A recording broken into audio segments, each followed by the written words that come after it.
truth is simple. Today is Tuesday, February 27th, 2024. This is Season 2, Episode 8. Dave Corum, your host. We're going to talk about Part 2 of the 2024 election. Kind of titled it Rough Seas Ahead. And this one, subtitled Prophecy and Predictions. If you had a chance to watch my video last week, I kind of built it up to where I'm going to make some predictions this week. I think I need to do just a little touch more of kind of how we got to where we are today. If you look back in America's history, even during the Revolutionary War when we became a country, great debate, great arguments, great fights on what type of government, what kind of system we should be. You had probably polarized political parties back then as well. I think they were called the Republican Democratic Party or the Democrat Republican Party. And then you had kind of the nationalist parties and so forth out there that were, thinking that the federal government should be the biggest of all, and we were trying to stay away from that and have the states keep their own power because, anyway, it's been a fight over 2.5 centuries of America's existence. So I don't think totally what we're doing today is so out of order of what's happened in the America since. We had the big Civil War, which was issues again with how the government and how the country should be run, state sovereignty versus federal government sovereignty, and then which eventually turned into a war over, which was probably the real reason the Civil War happened, was over slavery. As states and more states were being added to the Union, the South needed more states for slavery, to keep their way of life going. And the northern states didn't want the slavery, so they wanted to split it up. So I think that's basically, and then Lincoln, very unpopular in the South. He was just like the last piece of the straw at that point in American history where the South decided to pull away and separate from the northern states. So we had a big Civil War. And then there was the reunification and so forth that we had, which was not pleasant. And then we had to deal with, of course, a transition from slavery into not just African Americans, a majority of the slaves were, but indentured servants from pretty much every race. It could have been Chinese, could have been Irish, were a big population that were servants that came over during the early 1800 indentured servants, I think is what they called them. So this country has been in turmoil quite a bit, but I'm not so sure since that time of the Civil War has the country been in such polarized opposites. And as I kind of wanted to, we talk about prophecy and predictions. You're going to think, well, this guy, me, Dave Corum is nuts. Where does he get this information from? He's just pulling things out of his hat and so forth. Well, I tried to base a lot of my information on things that have happened in the past. So it's not just my ideas, but I kind of do a little background and research of what's going on and how things have happened in the past and how they tend to repeat themselves, because there's one thing man does. He always repeats himself over and over again throughout history. We never seem to be able to get it right. We never learn from our mistakes. We never learn from those things we did in the past. We might tweak stuff a little bit, but at the same time, we just repeat.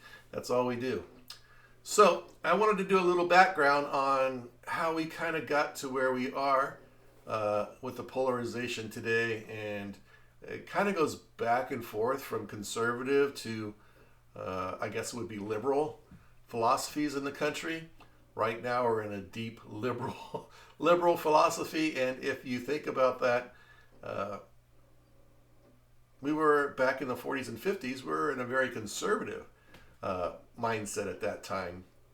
We had just come out of the Great Depression in the 20s, which led us in the 30s, which led us into World War II, fighting for our lives there and fighting for the world in Europe and in the Pacific against Japan.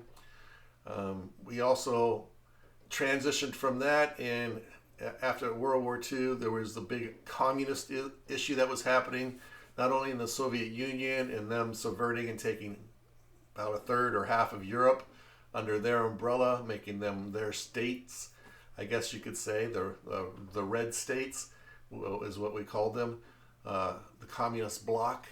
And then you had China, which was kind of doing the same thing in the Asian Pacific area, with communism spreading kind of southerly into Vietnam, which we had that big war there that lasted for many, many years, similar to what we had kind of recently in Afghanistan. So as I kind of did my background a little bit, I wanted to see, you know, how we transitioned from the conservative back in the 40s and 50s. If you've heard of McCarthyism, and if you know who the FBI, Hoover, who was the FBI director back in those days, you would know that there was a time, probably from the late 40s, 1948, 49-ish time, through probably maybe the mid 50s. They called that time basically kind of like the Red Scare period. McCarthyism, if you've heard of that, it was a process that over many years, from the 40s to the 50s, the big Red Scare, McCarthyism, was started by a junior senator from Wisconsin, and he identified supposedly 250 red card carrying communists that were within the Department of State, and as the chairman of the Senate Permanent Investigative Committee, he started to hold hearings and try to bring these communists, these leftists, these liberals out of their positions in the government, thinking that there was this big subversion. The Soviet Union and China were trying to attempt to overthrow and take over the American government. And here we are today. What's so undifferent today as it was, I guess, back in the 40s after World War II, the big communist scare. Same thing with today. I mean, it's just, when you look at that and you look at today, it's almost exact same types of mindset and things that are going on. I don't think the communists at that point, when McCarthy started his McCarthyism and the big Red Scare, I don't think there was as much liberalism and riots and violence in the streets of America with Antifa and BLM and so much LGBT type things going on. I think we were more of a conservative country at that time, and so you didn't see those transition, those things that were actually that are happening today. You didn't see those back then, at that time. But at the same time, McCarthyism through Senator McCarthy and Hoover with the FBI, the director of the FBI from I think it was the late 20s, J. Edgar Hoover, it says, I have it here, 1924 through 1972. That was quite a run. He kind of had his way with the FBI. They kind of pursued communists in government and communist spies throughout the country, and prosecuted them. So that was a big issue. And there are a couple sayings that I'd like to bring up, and I'm going to start with this one right here. It talks about Sun Tzu. If you've heard of Sun Tzu, it's the art of war. Not everything in the art of war or in war tactics happens out in the open. A lot of the things happen in the background. And as you can see by the comment here, the opportunity of defeating the enemy is provided by the enemy himself. So what is slightly different, I think, today, as opposed to things that happened at the Revolutionary time, things that happened during the Civil War, and things that may have happened in the 1940s and 50s with the McCarthyism and the Red Scare. I think what's different today is the players that are in action, and I mean players outside of the country. Most of you have heard of China, no doubt, right? You've heard of TikTok. You've heard of the infiltration of Chinese into the American economy, whether it's buying farmland or buying land near missile bases, or whether it's buying resources, whether it's stealing intellectual technology from our universities, colleges and universities, our research locations, investing heavily in similar things throughout the country, and therefore owning a piece of it, a piece of the action, and therefore being able to legally or take or steal technology that helps them. Well, the Chinese are a very bright people.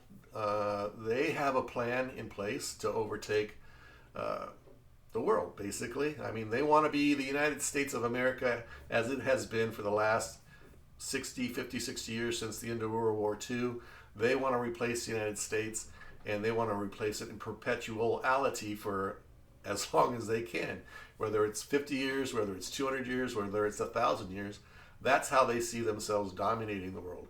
And our blindness as to looking out beyond our borders, looking out beyond our personal selves, our company, because as a capitalist system, it's about making money, correct? Well, sometimes we put the money before the actual thinking about what's happening to us indirectly through the stealing of technology and that type of thing. So, China is a big player in a lot of things that are happening here, and including our elections. To just dismiss that they aren't, I think, is foolish of us not to, or that it's propaganda, or that it's some creative mind out of there. I think it'd be foolish of us not to take them into consideration on what part they're playing within our government and within our elections and so forth, and our economy, and how things are maturing and falling out of the sky, literally. The balloon that went over a year or so ago, falling out of the sky here. I was watching the news yesterday, and they were talking about fentanyl, on how it's Chinese. The Chinese are doing that deliberately. No duh. They're creating the chemicals, shipping it into, or the parts of it into Mexico, who then are, I don't know if it's the government, but being assisted there through the cartels or others to finish the manufacturing process and then bring that up through our open border on the southern United States. There was another story last week also about young Chinese men without wives, without children, flying from China, landing in Tijuana Airport, Mexico, and walking across the border. Why are young Chinese, age 20 to 30, coming across our border with no wives, no kids, and it's an infiltration? Dave, you're a lunatic. You're crazy. You're stupid. All you gotta do is open your eyes. We've found known terrorists coming across our border. Why would not the Chinese use that as part of their technique to overthrow and take over the United States? When and if everything falls apart here, as I might predict here in a few minutes, wouldn't it be nice to have, for the Chinese who want to rule the world per se, wouldn't it be wise on their part to send infiltrators in, sleepers, to basically wake up and assist in the destruction of the United States from within? Whether they put on an actual Chinese uniform and fight that way, or whether they are just basically terrorists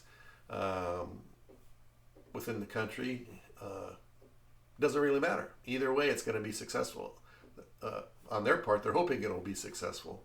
The one caveat we do have is the Second Amendment, where law-abiding American citizens can own guns.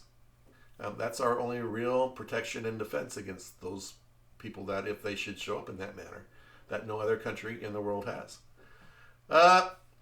So let's go back to where we are in the 1940s, 1950s. McCarthy was a Republican senator, as I said, from Wisconsin. He started these committee hearings. He started to put them on TV. And as he did that, the American people got to see the process that was taking place. And if you can think of something recent, like the January 6th committee hearings and so forth, not so much like the Democrats were doing this last 2 or 3 years ago with their January 6th committee hearings. Kind of the same thing, putting Americans per se on trial. It wasn't really, you didn't see the Americans like they're being prosecuted in the criminal courts. If you did, you probably would be very upset about that. But you saw basically how the House was bringing in these witnesses, and now their testimony, and as pictures and videos from that day from the Capitol building and surrounding areas are starting to seep out of being blocked by the Democrats and the federal government. You're starting to see how some of these things were untrue, and Americans were being put in prison for basically political beliefs so that you and I, mostly I, because here I am talking about it. There's a reporter that was there. I don't recall his name, but I watched some of his video and conversations yesterday. Who has been arrested? He works for the Blaze TV, I think, as a reporter. Currently, he didn't at that time. I think he was an independent, but he's gotten his hands on some video from the House, from the House of Congress, and he's took some time to refeed and look at some of these videos and the time lapse, because there's time counters on the videos as to some of the witnesses that were in these hearings and their testimony and how it doesn't line up and how they can't be here and here a good distance apart at the same time, and seeing this and that at the same time. So some of the stuff's coming out. And why am I talking about January 6th again? It's because it's leading up to the election, and what could and may or possibly happen between now and then. So in the 60s, we have J. Edgar Hoover and all that, and we have Senator McCarthy going after these people, the Red Scare. And then as that ended towards the end of the 50s, what we saw starting up in the 1960s, I'm going to jump to my next little quote here. In the midst of chaos, there is also opportunity. So as we're looking at, again, Sun Tzu, as we're looking at the 1960s and what happened with segregation at that point, and we see Martin Luther King come on board, and what he did was awesome and should never be put down. But that was kind of the roots, per se, to what we have today's, what would you call it? Martin Luther King was peaceful. To my knowledge, he never really had any riots that got out of control, that they were burning things. He thought doing peaceful demonstrations and just being vocal and allowing to be arrested, even though maybe the arrests at that time were legal, but were seen by the people over time as being unlawful and wrong. So he was very wise in that area. But he kind of started the roots of those types of things that we see today by Antifa, which is totally opposite, violent, and BLM, totally violent. And one of those organizations is supposed to be for Black Lives Matter. But if you look at all the operatives attending these functions, they all appear to be white. So how does that work? You're fighting for the African American community? Oh, because all the white people are going to be nice all of a sudden, right? And support black people. Well, the black people, African Americans, see through that BS for the most part and know that they're not being represented by most of these organizations anymore. But in the midst of chaos, there's opportunity. What we saw also through our Cal State system with what was going on, Vietnam War back in the 60s, all the way up to about 1975 when we got out of there. You saw Cal Berkeley almost become like the main roots of a protest, violent protests and so forth, came out of the California State Universities. UC Davis, it spread to like Stanford, then UC Davis, all the schools in the Bay Area, Cal State, San Francisco. And over the next 50 years, leading us up basically where we are today, that Berkeley, I call it the Berkeley protest, spreads across the United States. And now you see it in schools, Ivy League schools like Harvard and so forth, with the anti-Semitic things that are going on there. And the dean that basically left because she was being put under tremendous pressure. as well as her supposedly stealing commentary or quotes from other people and putting it in her materials as her own. Not good. So you see all that stuff starting to happen throughout the states. And as it happened, our universities slowly and still today are being slowly taken over by foreign interests. A lot of money come to these schools from foreign governments and from foreign attendees, students that come to these schools. They usually will pay the full price as opposed to a partial price. So the school really likes them because they're paying a higher tuition rate than what an American student might pay. So as I did a little research on that, the American universities has reached a point where some universities, foreign student population, are extremely high. In fact, the New York school, its population is primarily 33% foreign students. New York University, same thing, 26% of their student population is foreign nationals. Boston University, 23% of their students are foreign nationals. Harvard, 13% of theirs is from foreign nationals. I got this information from usnews.com, so if you want to go find this information, you can go to that website and find it there. So our schools have become kind of breeding grounds for all these organizations. As I looked at that too, I started to also look at what is the teaching? What kind of teachers do we have in the schools? And one more. It is more important to the outlook of your enemy to fight. No, that's not the one I want. Is it? Maybe it is. So it's more important to outthink your enemy than to outfight them. Outfight them. I don't know if that's a word. But it's more important to outthink your enemy than to outfight them. So what the left has been smart over the last 40 years. They've kind of mastered the position of taking over our educational system, whether it be from elementary through middle to high school, so K through 12, or into the university system. I found that well, this is what I found. An indoctrination of our students and our children in the K through 12. And you can see that today. How many parents are furious out there with the sex education and the LGBT type education that's going on out there? The indoctrination of sex change, the indoctrination of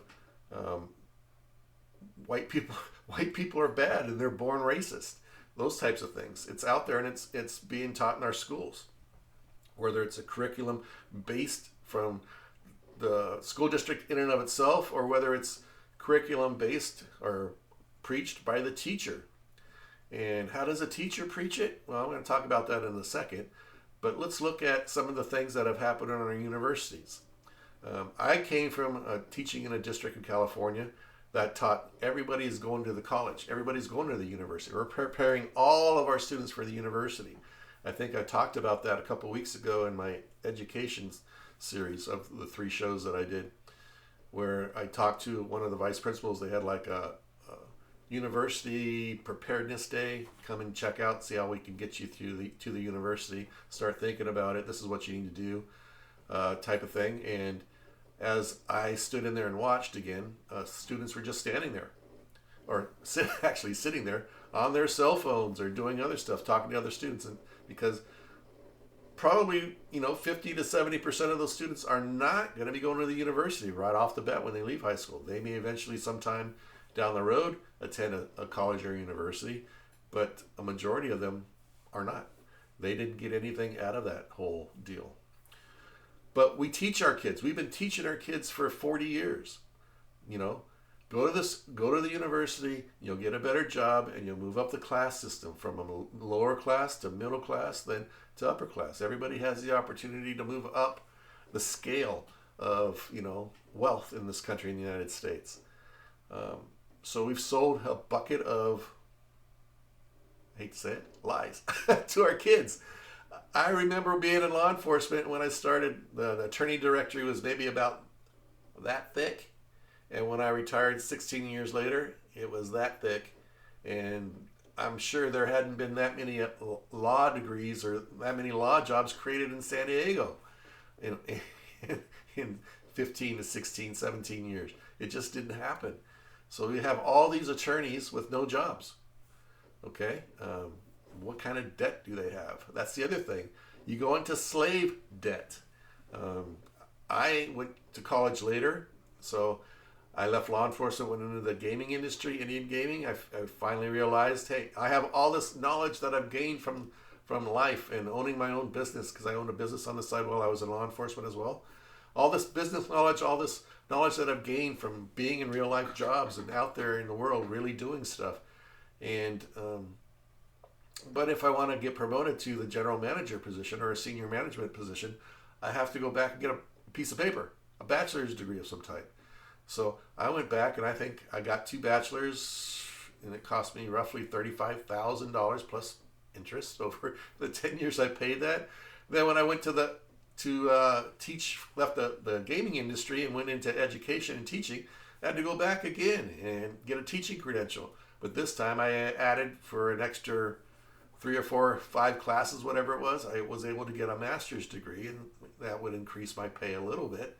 But not so when I transitioned from California to Nevada. They didn't care about my teaching credential or my master's degree or my bachelor's degrees. All they cared about is Nevada teaching certification here in Nevada, and they still paid me minimum wage. So, and I still had to pay off that debt, which was $25,000 to $30,000. So I paid it off over 10 years. What are we doing now? It's become politicized. Our President Joe Biden, violating the Supreme Court's decided he's going to pay students a bribe. Here, I'll give you some money, pay off your student loan if you vote for me. That's basically what it is, in my opinion. And if you don't believe that, then there's something wrong with you, because that's exactly what it is. Because here we are in the beginnings of, or the mid runnings of an election for president, and Joe's trying to buy your vote. Look at what Joe did for me. He gave me some money to pay off my student loan. Now I'm debt free, or at least now I can go buy a car and get back in debt, or buy a house and get back in debt. So it's just a vicious cycle. The indoctrination, political, emotional, and sexual and racial at our universities and our K through 12 schools now is ridiculous. This is all indoctrination by our government and our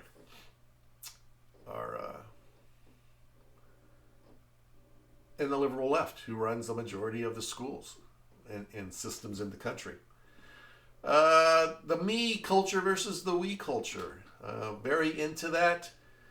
I think our schools are, while there needs to be some individualism, there needs to be a community think about, what do we think about our community? Except they push it too far in that area. While I definitely believe we need to take care of the planet Earth and the ecosystems we live in, and the animals and the plants and the sky and the oxygen that we breathe, it's all vital for survival of us and everything on this planet. To use that for political purposes, as has been used to stir up hate and dissent and so forth, is wrong. And I think that's what they've done in our universities and our colleges. Everybody should buy an electric car, right? In fact, they're mandating everybody's going to buy an electric car because gas cars are going to go out the door. What about all those children that are suffering and dying in Africa, who's digging up all these poisonous minerals that makes your battery for your car? What about all the pollutants that come from all these wasted batteries that have a specific lifetime and then they're of no use? It's like radiation from a nuclear power plant. It's the same thing. We're going to have to dig big tunnels, big trenches, and bury this stuff somewhere. It's just not going to go away.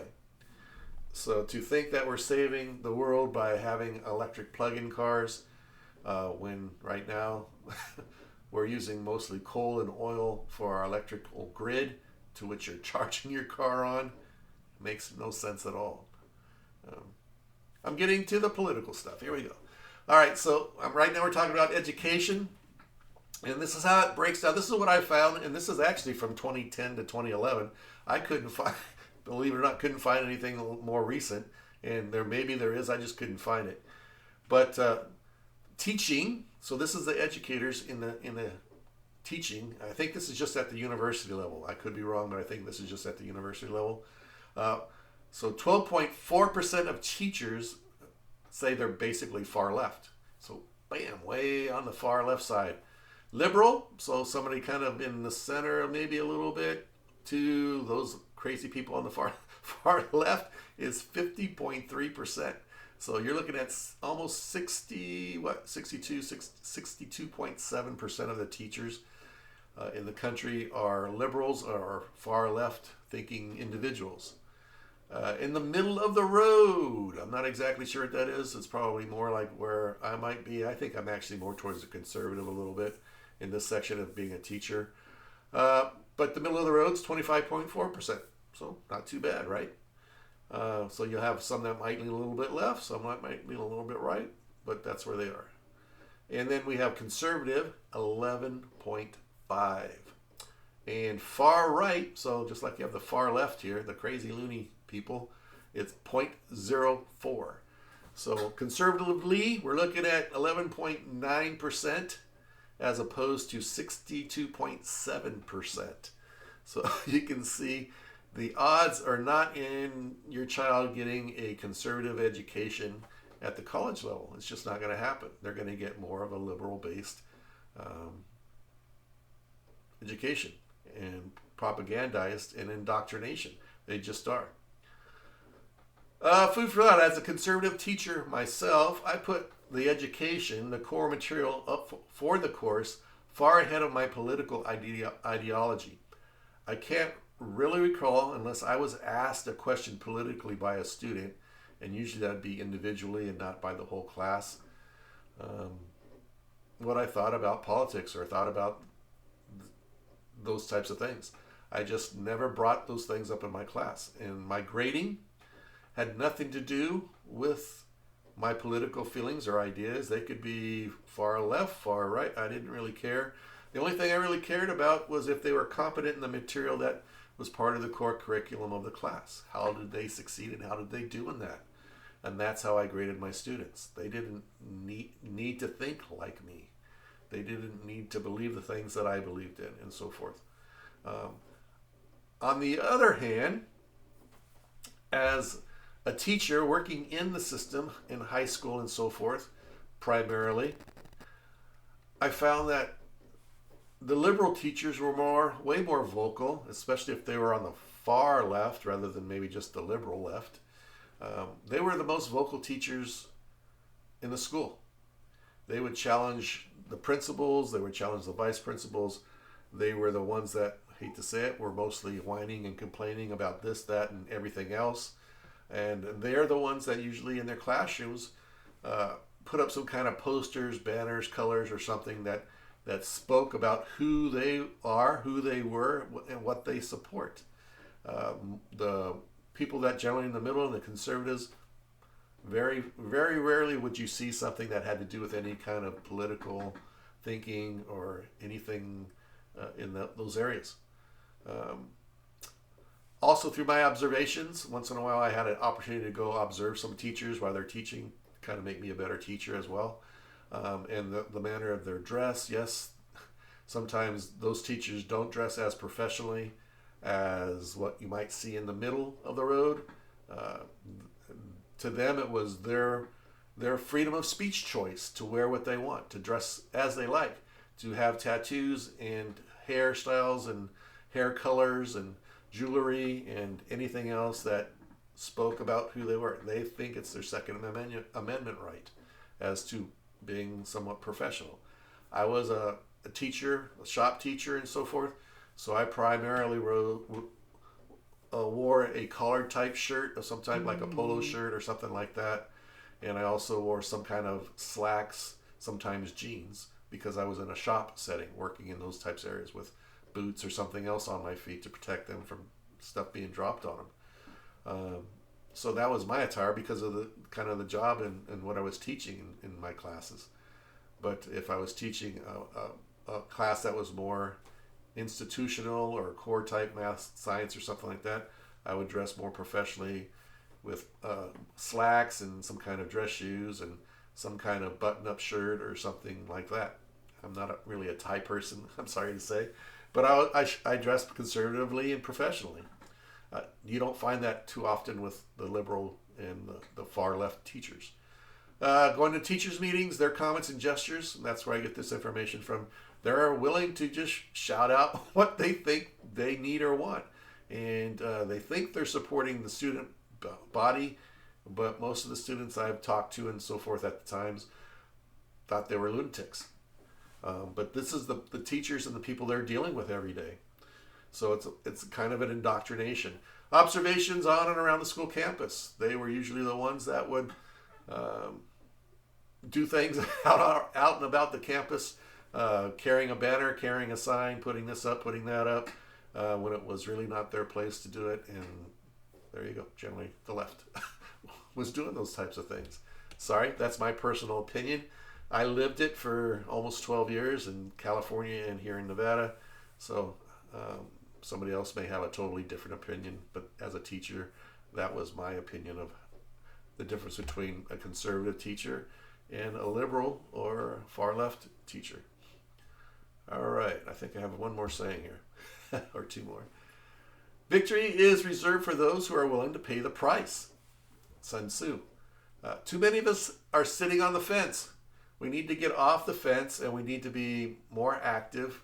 This is my getting off the fence right here. I've sat on the fence for many, many, many, many years. Good, bad, ugly. At least I've chosen to finally get off the fence. And if you're on it, you need to get off too. The more they hear us as a conservative, somebody in the middle who doesn't like and what's happening around them, like the January 6th hearings come to mind to me real quick right now. I just told you about that reporter for Blaze TV who got videos from Congress and decided to post them up and did a time trial of a couple witnesses that were from the January 6th hearings and showed how basically they were lying. He's being criminally prosecuted now by the federal government, the Department of Justice. That is wrong.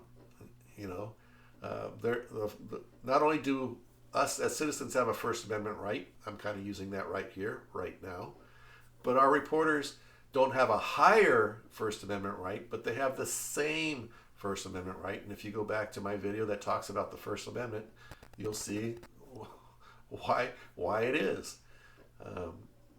So anyway, he's not using or doing anything that's illegal, in my opinion, from what I have seen. I haven't seen all the evidence and so forth, but he has the right to challenge the government. That's in the First Amendment too. Peacefully challenge the government and how they're doing things. And because he is, again, my opinion, I could be wrong, you may not agree, but he is being prosecuted and persecuted for it, so that others, either people like me, like you, or other reporters, will not do the same because we don't want to be prosecuted or persecuted and marched in front of the public as this, that, and the other thing. It's what helps the left win in their minds. Denigrating people, tearing them down, making them look bad instead of who they truly and really are, trying to help you, me, and others around us. All right, so paying the price. That's what I'm talking about right here, paying the price. Let's talk about, I think I have one more slide, or here, one more saying. Those who are victorious can effectively change, I can't read that, it's too small. Let me see. Glasses. Those who are victorious, those who are victorious plan effectively and change decisively.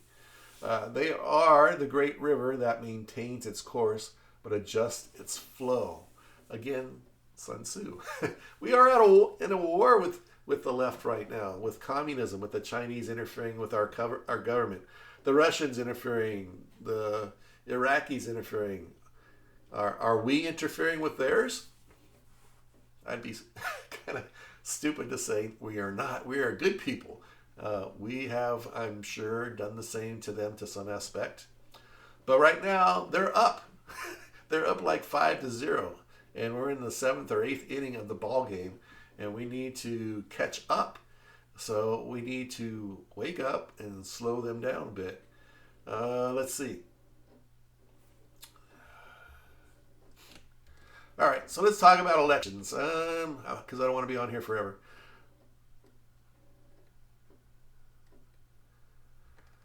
All right.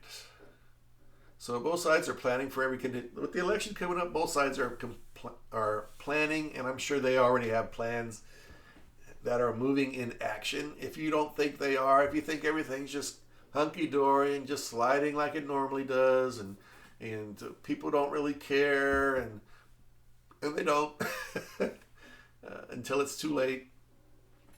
It's like I said last week, fool me once, shame on me. Or fool me once, shame on you.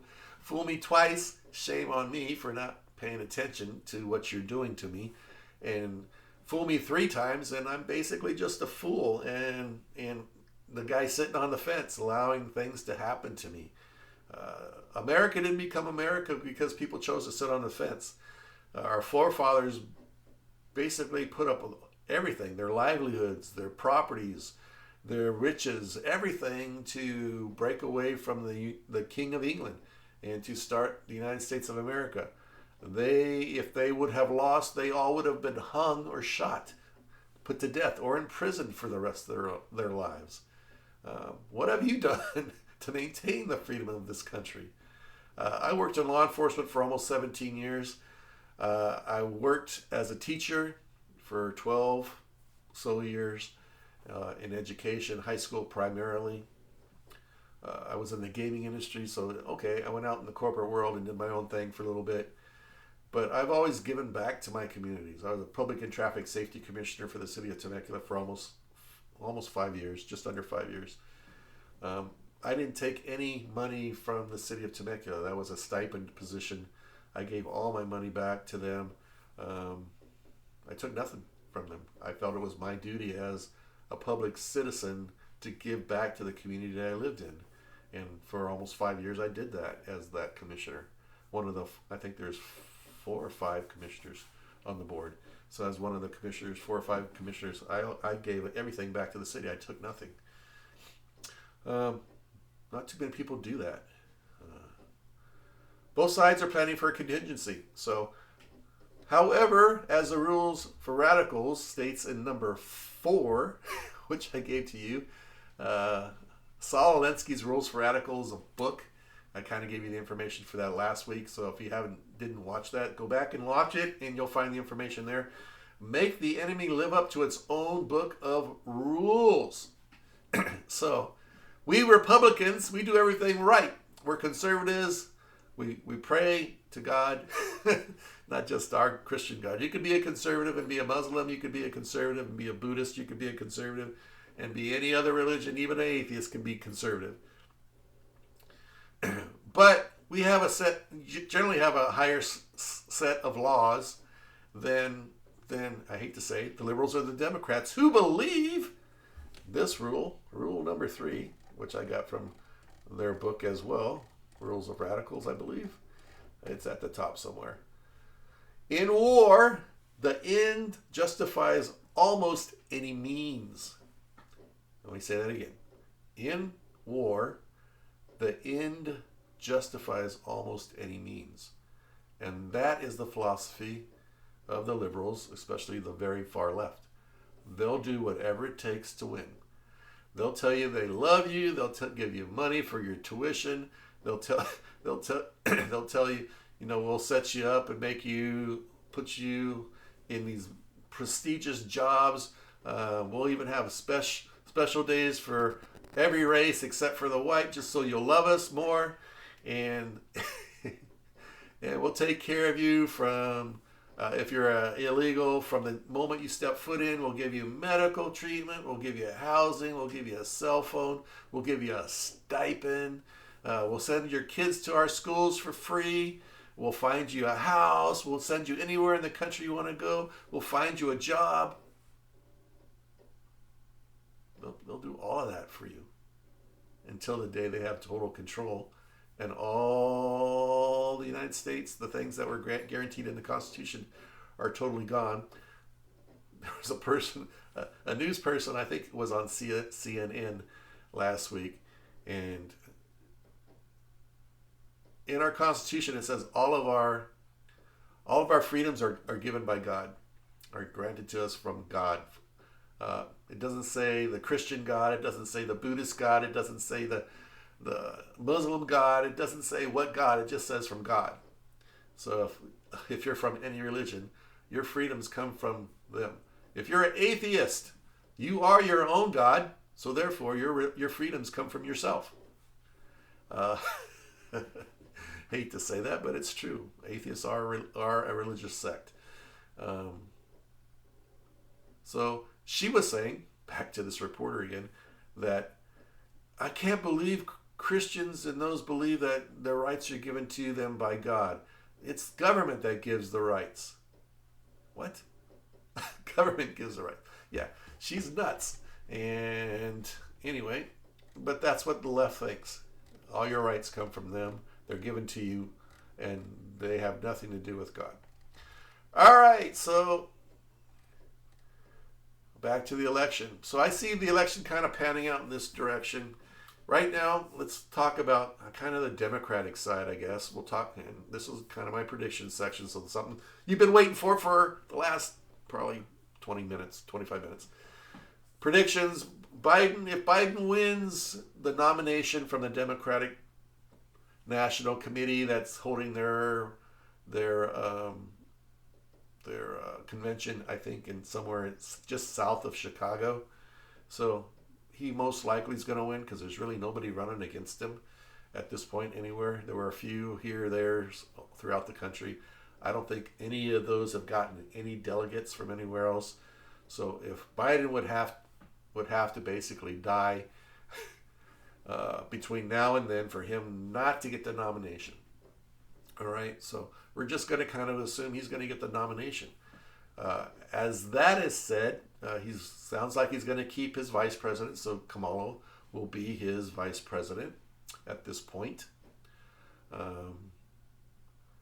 Then we have the date from basically that time until the election date. What can happen between here and there? I talked a couple weeks ago about the World Health Organization. I think it's still set for this May, whether the United States is going to accept the World Health Organization as a controlling partner, if you might say. I don't know if partner is a good word, but controlling entity on the world stage that chooses whether or not we need another lockdown in the country, for example, another COVID type virus that might be going around.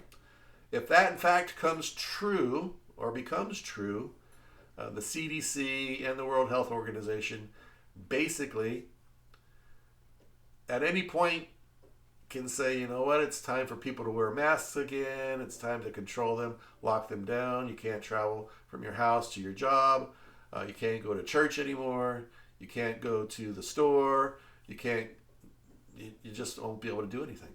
You'll be locked down physically.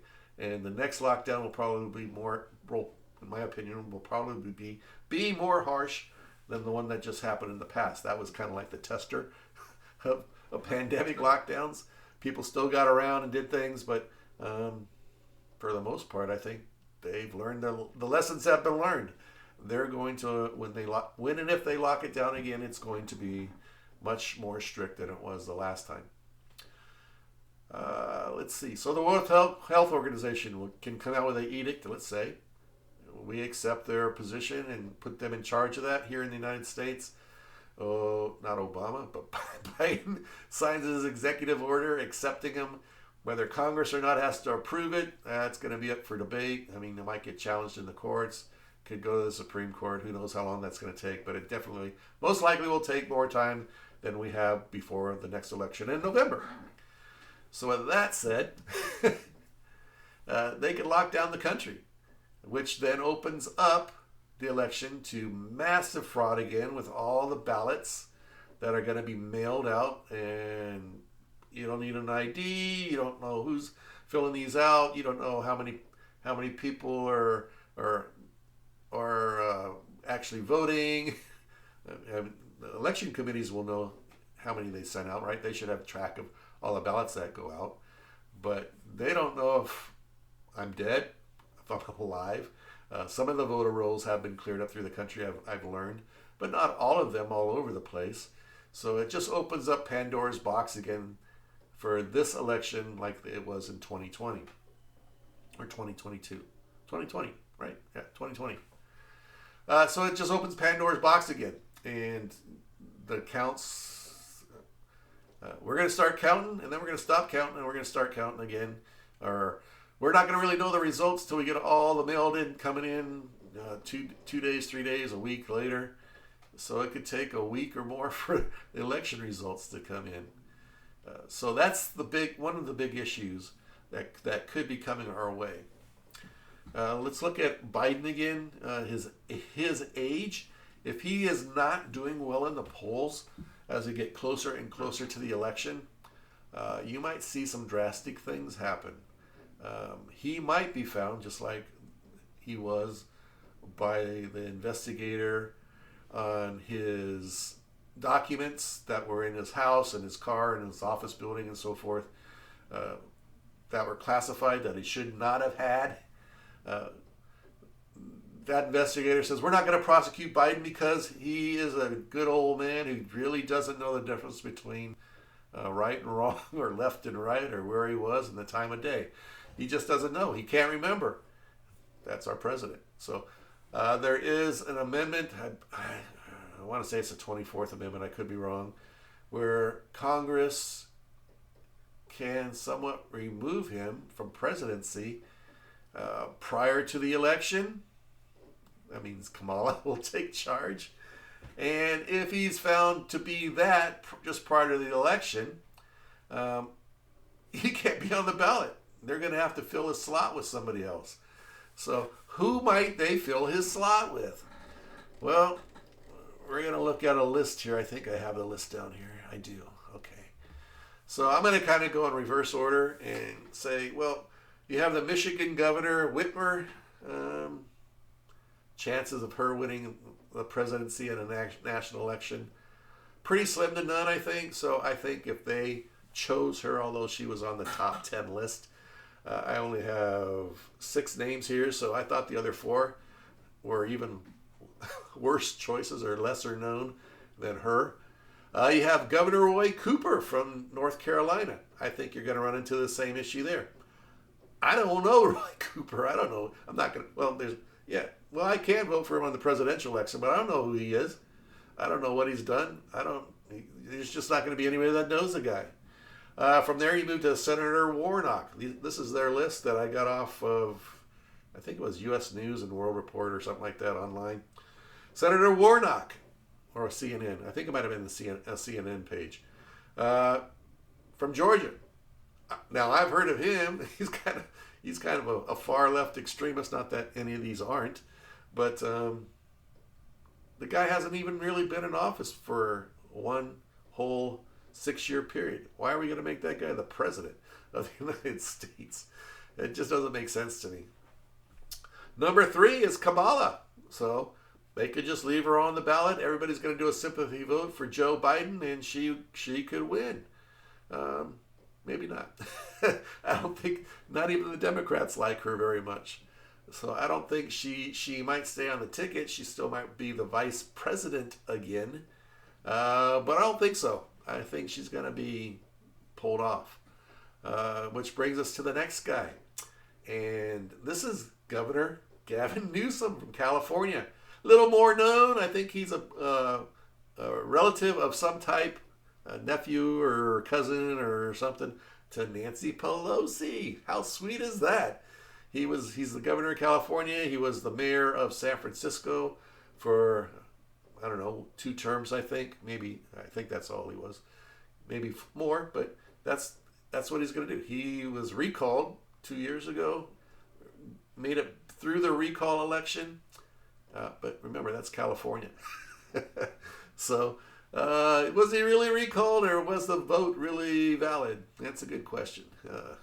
California, I think, as I stated last week, along with New York, was the test state for how the Democrats learned to cheat, to legally cheat the vote. Change the laws to fit whatever, change the districts to where the people are voting, and then bring a bunch of people in from out of state, give them voting tickets, and let them vote. All right. And Gavin, oh, by the way, he was maybe 3 months ago, he was in China, courting the Chinese, saying, hey, will you guys back me for a president? Why not, right? I'm on your side. Why not? And then, what was it, maybe a month and a half ago, Xi Jinping, came to San Francisco, the Bay Area. Guess who was there? Gavin Newsom, right? So I'd like to know what that tie-in is, but anyway, he's probably number 2 on the list, which just leaves sweet old number 1. And boy, this person will be the rallying point for every Democrat out there. Every one of them. And that's Michelle Obama. Has no background in any kind of administrative... I mean, she's an attorney, I guess. I don't know if she's practiced any time in the last 20 years. Her husband was the president, so I guess she can always ask him for feedback on certain things. So the second coming of President Obama, right? Not just the wife, but you get the husband too. Barack. So, and that might be the secret ticket that might be pulled out of the hat. Kamala might stay as the vice president, but there's a better chance that Gavin Newsom might be brought in as the vice president, because he made comment he's not running this year, but 2028 is his year. There you go. So Gavin, I think, has made his comment. He says he's not running, but he'd be a good deal, right? Vice president, and then move into the presidency in 2028 when Michelle decides not to run. Or she might run again. But it'd be a sympathy vote. They're really looking to stir up their people. Hate to say it, African American female as president, right? The wife of a former president. Common sense. She's very loving and knowledgeable, right? And she's un-American, but that doesn't make any difference. She'll get a support, and she'll get the people to the polls to vote for her. So there you go. My prediction for that. Michelle Obama with Gavin Newsom as her vice president. Between probably Joe will probably get the nomination. I think they're going to let it go that far. I don't remember what the date was, but it's probably in July or August. So September, October, November. Somewhere in there, yes. Somewhere in between the nomination and the actual election, Michelle Obama is going to most likely be the nominee for the Democratic Party. And because she's going to stir up so much enthusiasm, and the propaganda press is going to support and throw so much information, and she's going to just do so many interviews, and everybody's going to fall in love with her and all the hype about her and everything, that she's their best ticket to win legally. At least drop enough support to get enough votes out there. So if they have to expand the voting rules and laws and so forth, she's got a good chance of winning. But Joe, I don't know. I don't think he's going to make it to the election. Anyway, we'll see. So there's my prediction for what's going to happen on the Democratic side. I wish I could say I had good news on the Republican side, but I don't. Trump most likely is going to be the nominee. He's already won big in, I think, the 4 states that have had their elections already. Iowa, New Hampshire, Nevada, and South Carolina last weekend. So most likely he's going to get it. Why does Nikki Haley stay in this race? Good question, right? Well, here is what I think is going to happen on this. All right, so Biden, Trump wins the nomination. He either, my biggest concern, I'm going to jump back on this. Trump should win the nomination if he makes it to the nomination period. What does that mean? Well, prediction, here you go. So this is me just jumping out. This is what I think. I could be a total lunatic, a total nut on this. But if you look back in history, there's a fellow named Bobby Kennedy. He was John F. Kennedy's brother, running for president on the Democratic side. He was the front runner from what I remember. I could be wrong, but I think he was the front runner for the Democratic Party nominee at that time, sometime around June. On June 6th, 1968, he was assassinated in Los Angeles at, I think it was a hospital. He was going to some kind of visit at the hospital or something, or just came from some kind of rally or something there. And he was assassinated. I hate to say that's going to happen to Donald Trump, but I think the left, going back to the rules for radicals, whatever it was, satisfy the results satisfy the means. There you go. What better way to get? He tried everything he can to get him out, whether it was through courts, whether it was through suing him and making him spend all of his money to fight it and defend himself. $355 million fake lawsuit that was approved by the court judge in New York. Now him having to pay a large portion or possibly lose his property before his appeal goes through. That's kind of crazy. I can see him paying a small bond or something, but the guy's good for it. He's not going to run. His properties are here in the country. You could take the properties anytime you want. After the hearing, it doesn't need to be like right now. But they're just trying to break him to the point where he can't afford to defend himself anymore. So that's what the government does. And nobody else who's running for the presidency could do that. I don't think any of the people that were running for the Republican nomination for the position, if they got sued or attacked like Donald Trump, they would fold. They just couldn't handle the pressure. They would go broke. They wouldn't have the money. I don't know if the Republican Party would help finance or pay for some of that debt or whatever, but Trump is on the line. He is that guy, that forefather. I don't necessarily like Trump a whole lot. He is that forefather who's willing to put everything on the line for his country. He just is. He's going through it all. And he's gone through it over the last 6 to 7 years, 8 years, since he started to run for the office, for the presidency back in 2016-ish, 15-ish. Oh, so there is a chance, I don't know how high it is, but there's a chance that an attempt on his life could be either before the nomination or the convention or sometime thereafter to really stir things up. So I hope the Secret Service is overly prepared. I hope he has extra security, hopefully paid for by himself, his family, to protect him and so forth, because I think the left will do anything they can to prevent him from taking office. And that's one piece of the puzzle. John F. Kennedy, there's always been speculation going back to his assassination, Lee Harvey Oswald and so forth, as being a Cuban or a Russian spy. Russia could have had something to do with it. There's also been suspicion, and that was done internally through our CIA or some other organization in the United States, that assisted with, or I know that's jumping out of the box. I don't have any information. All I'm telling you is there's been some thoughts about that.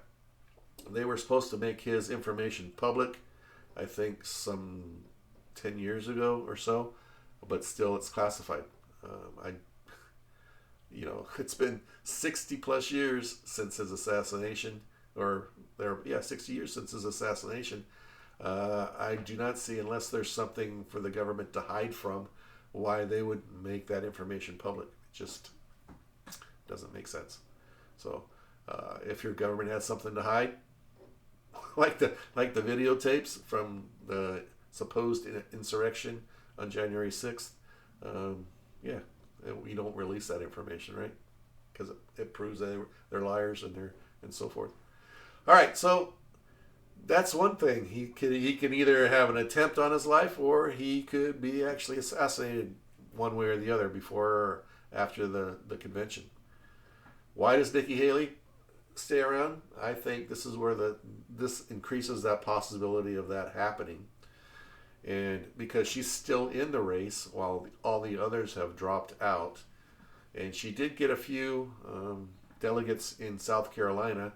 I think she'll make a play saying, I'm the only true candidate still running for the presidency. And because of that, I should be the only one that gets the nomination or is allowed to get delegates. So I think there's going to be a big hurdle to cross at that point. So whether it happens before or after the convention, you can most likely, in my opinion, it's high. I would say it's probably I don't even know, somewhere between 65 and 85% chance that something like that's going to happen between now and the election day in November. He could always get arrested and convicted of something and put in jail, just like they're trying to do right now. Break him with going after the judgment before the appeal's done in New York. So he still has a few cases out there. I don't know if any of them really have to do with prison time, if he is found guilty, or if they're going to be a misdemeanor or felony type account.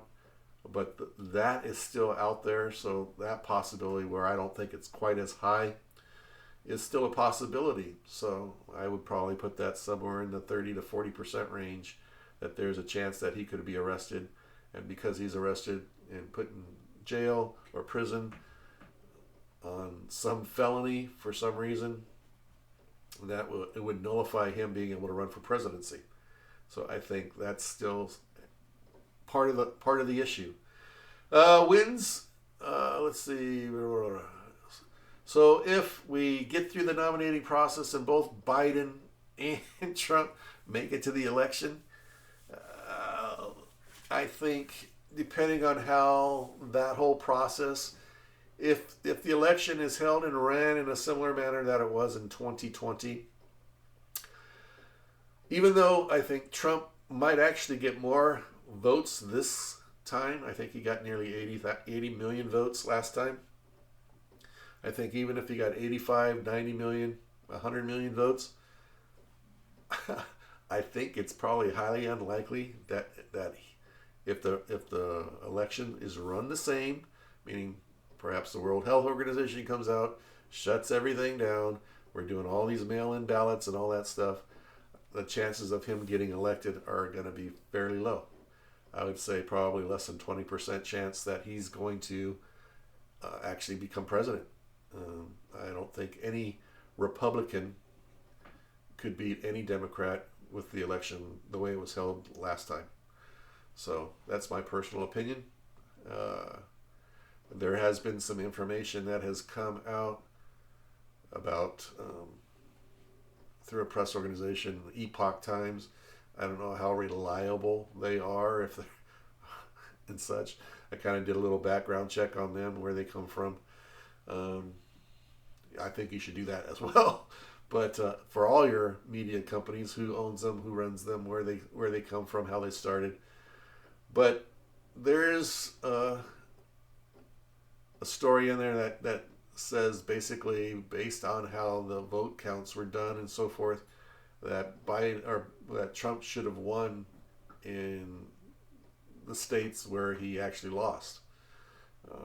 So I don't know the exact facts, so I'm just basing on what I kind of saw real quick. So that possibility, if that's true and in fact, okay. So that just leads credence to my conversation, as if the vote is held again the same way as it was in 2020, that it doesn't really matter who the Republican Party candidate is, because he will not or she will not win, because the way the election and the counting's done. Alrighty then, let's see. Now we got to determine who wins the race, right? If Biden wins, you're going to kind of see a status quo happen. If he gets the election and he wins the election, or probably win is not a good word, because I don't think he may actually win, depending if the election is run the same way as the last time. So if the I put it this way on my notes: if the Democratic gets more votes, notice I didn't say win, I believe there are possible couple scenarios that might happen. And one is, of course, you're going to see kind of the Democratic Party or Biden kind of might lock down the Capitol again, meaning he'll bring in the National Guard. This time he's not going to wait for the insurrection to happen. You're definitely going to see the propaganda media jump right off the bat, verifying how much the win is, and that Biden won again, and all the other naysayers out there. These are the rules for radicals coming right out of the book. Rule number 5: ridicule is a man's most potent weapon. There is no defense. It is almost impossible to counterattack ridicule.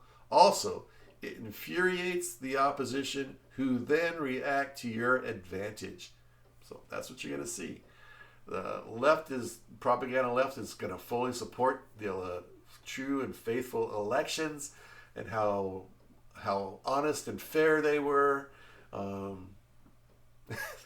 That's what you're going to see. And anybody who contradicts it, they're going to be ridiculed to the max. Deniers this, deniers that, and so forth and so on. Rules for radical number 8: keep the pressure on. You're going to just see it until Inauguration Day, or things start to quiet or simmer down a little bit. And then rule for radicals number 13: pick the target, freeze it, personalize it, and polarize it. So any individual, me, anybody, Tucker Carlson, you name it, anybody out there that has anything to say about it, they're just going to find a way to target you, to personalize it, to polarize it, and polarize you. That's what they're going to do. So, and America is going to continue on its path towards totalitarianism, globalism, obscurity, and the destruction of the U.S. Constitution and the freedoms granted by God to those imposed by man, or the Biden administration, or the Democrats. They're not Democrats anyway. They're communists and beyond. All right, where does the United States go from there? Wow, I see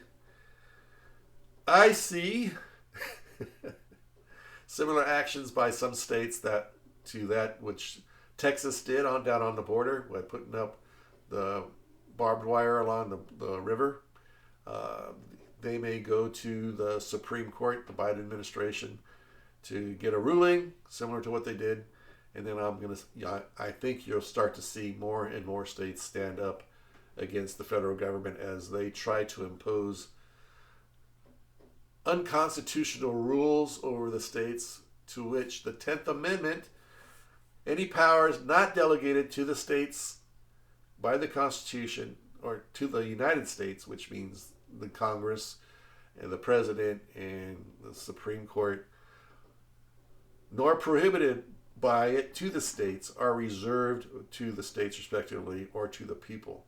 So it says anything not in the Constitution, basically, or nothing prohibited by the government, everything else is the rights to the states to do in their power.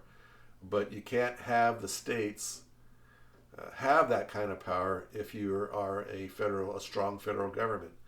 You have to be able to impose your will, and they basically just become the persons or the agencies that takes the orders from the federal government and then enforces them down to the people.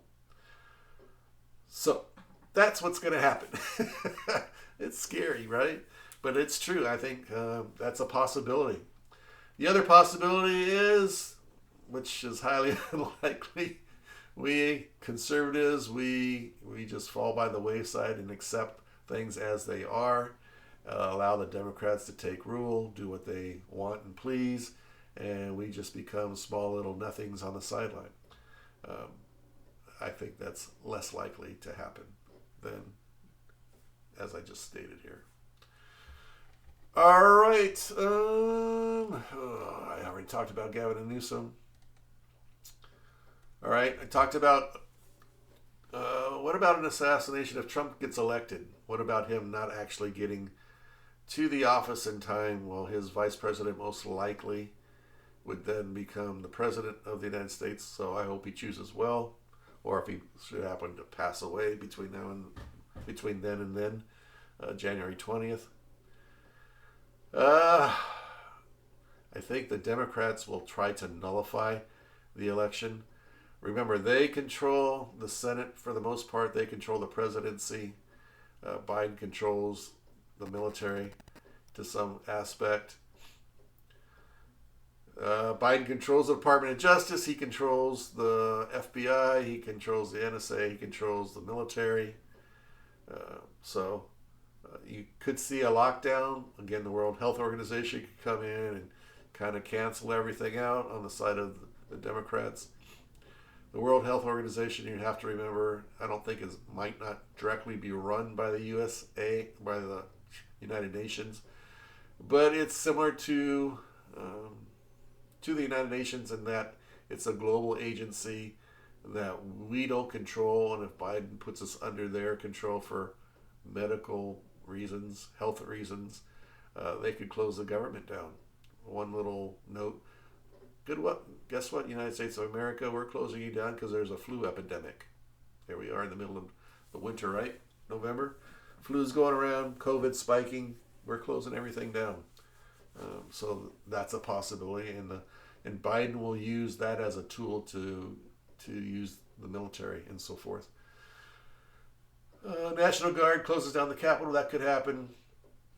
Let's see.